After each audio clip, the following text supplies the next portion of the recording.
Good afternoon everyone, welcome back to my channel and welcome back to a new blog. আশা করছি তোমরা সবাই অনেক অনেক অনেক ভালো আছো আর তোমাদের আশীর্বাদে আমিও অনেক ভালো আছি। তো আজকে আমি আমার রান্নাঘর থেকে ব্লগটা স্টার্ট করছি।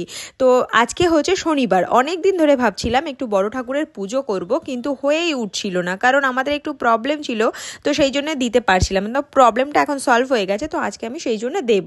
তো যেহেতু আজকে শনিবার প্লাস বড় ঠাকুরের পুজো করব, তো এমনি তো ভাত ছাত কিছু খেতে পারবো না, আর না খেয়ে আমি আবার থাকতেও পারি না। তো শরীরকে কষ্ট দিয়ে, মনকে কষ্ট দিয়ে তো আর পুজো করা হয় না, তাই না?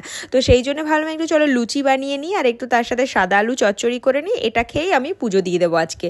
তো সেই জন্য আজকে একটু দেরিও হয়ে গেছে, ঘুম থেকে প্রথমে উঠলাম লেট করে, তারপরে অফিসের কিছু কাজও ছিল।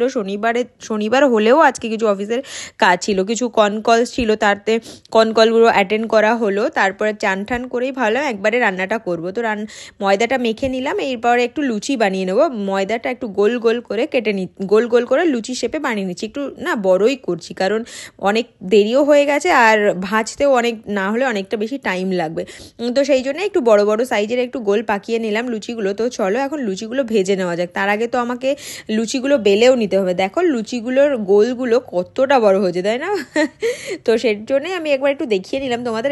এই কটা হচ্ছে লুচি আমরা করব, আমি, বাবা আর দেবব্রত খাবো। তো মা যেহেতু নেই এখন, সেই জন্য আমরা তিনজনেই খেয়ে নেবো।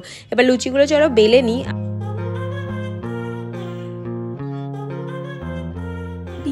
লুচি, পরোটা আজ পর্যন্ত কিচ্ছু ঠিক করে বেলতে শিখলাম না। কিন্তু এরকম না যে করি না, করি। সবাই বলে যে করতে করতে শেখা যায়, কিন্তু আমি আজ পর্যন্ত শিখতে পারলাম না। লুচি, এই যে লুচির সাইজ এব্রো ইন্ডিয়ান ম্যাপ করে। এটা গরমও হয়ে গেছে, এবার একটা করে লুচিগুলো আমি তেলের মধ্যে ছেড়ে দেবো আর ভেজে নেবো।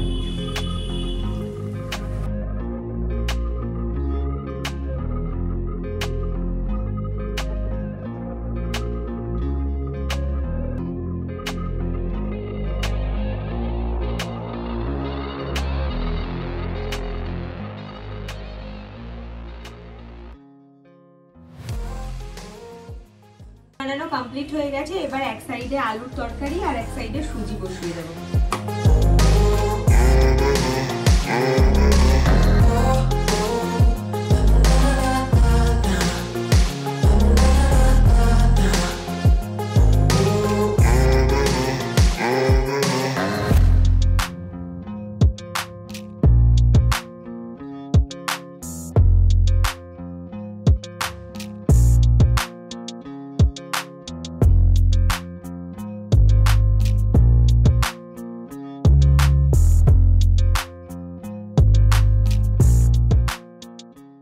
গুড ইভিনিং ফ্রেন্ড, যেমন বলেছিলাম যে সন্ধ্যেবেলাতে একটু পুজো দিতে যাব, তো এখন তো সন্ধ্যা হয়ে গেছে, আমিও বেরিয়ে পড়েছি রেডি হয়ে।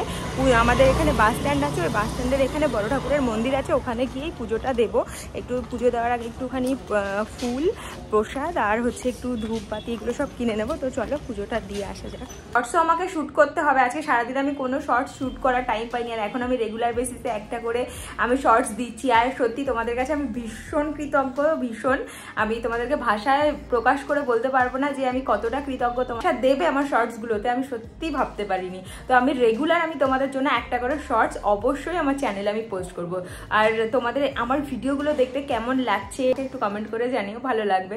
অ্যাকচুয়ালি কি বলতো, এগুলো না জাস্ট মানে সেরকম কিছুই না, একটা ইন্সপিরেশন, মানে ইন্সপায়ার হওয়া, যে তোমরা আমাকে যদি কিছু ভালো ফিডব্যাক দাও তো সেটা দেখে আমার একটু ভালো লাগবে। তো সেটা দেখে আমার আরো উৎসাহ হবে যে না আমি একটু ভালো করে ভিডিও বানাই, আমার ভিডিও সবাই দেখছে। তো এটাই বলার ছিল তোমাদের, একটু ভিডিওগুলো দেখো আর একটা লাইক করো, কমেন্ট করো। আর চ্যানেলটা এখনো যারা সাবস্ক্রাইব করনি প্লিজ এক্ষুনি এসে আমার চ্যানেলটা একটু সাবস্ক্রাইব করে দাও, আর তাহলে তো দেখতে পাবে না যে কি ভিডিও দিচ্ছি না দিচ্ছি। ডেলি লাইফস্টাইল তো আমি ডেফিনেটলি তোমাদের সাথে শেয়ার করব, তার সাথে সাথে শর্টসগুলো আমি তোমাদের সাথে শেয়ার করবো। রাতের বেলায় কি রান্না করব ভাবতে ভাবতে একটু খিচুড়ির কথা মাথায় চলে এলো, কারণ আজকে যেহেতু আমি কোনো আমিষ খেতেও পারবো না, নিরামিষই খেতে হবে। তো সেই জন্য ভাবলাম চলো একটু নিরামিষ খিচুড়ি কেন না করি, তো সেই জন্যই খিচুড়ি করতে চলেছি। যে এটা ছিল গোবিন্দ গোবিন্দভোগ চাল আর মুগ ডালটা ভালো করে ধুয়ে আমি জলের মধ্যে দিয়ে দিলাম।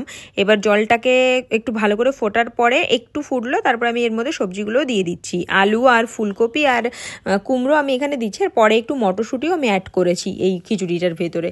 তো এই যে খিচুড়িটা ফুটছে, দেখো এই যে সাদা সাদাগুলো যে ডাল মানে সিদ্ধ করলে বেরিয়ে যায়, তো এইটাও একটুখানি তুলে ফেলে দিই, ফেনাটা কেন দিই জানি না, কিন্তু এটা আমার মায়ের কাছ থেকে শিখেছি। তো দেখো খিচুড়িটা কেমন টকবক টকবক টকবক করে ফুটছে। এখানে একটু নুন আর হলুদ দিয়ে দিলাম খিচুড়িটা ফোটার জন্য, এর মধ্যে একটু কাঁচা লঙ্কাও দিয়ে দিলাম। এবার ভালো করে একটু খিচুড়িটা মিক্সড করে নেবো। এরপরে একটু খিচুড়ির যে মশলাটা বানাতে হবে সেটা আমি করে নিচ্ছি। এখানে কড়াইয়ের মধ্যে সাদা তেল দিয়ে জিরে আর তেজপাতা ফোড়ন দিয়ে এর মধ্যে একটু জিরে গুঁড়ো আর হচ্ছে আদা পেস্ট করে দিয়ে দিলাম। এর মধ্যে একটু টমেটো দিয়ে দিলাম আর কাশ্মীরি লঙ্কা দিয়ে ভালো করে মশলাটা কষিয়ে নিলাম।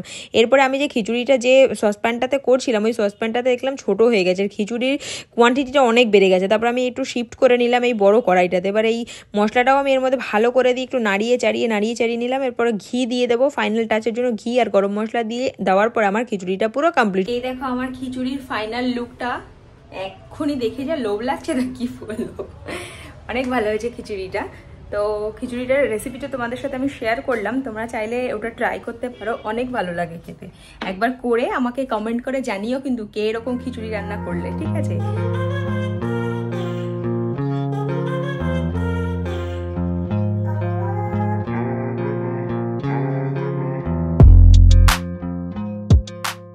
খিচুড়ি রান্নাটা তো তোমাদের সাথে আমি শেয়ার করলাম, খিচুড়িটা খেতেও অনেক সুন্দর হয়েছিল। তো তোমরা একবার ট্রাই করতে পারো এরকম করে, খেতে অনেক টেস্টি হয়, পুরো সেই ভোগের খিচুড়ির মতো টেস্ট লাগে।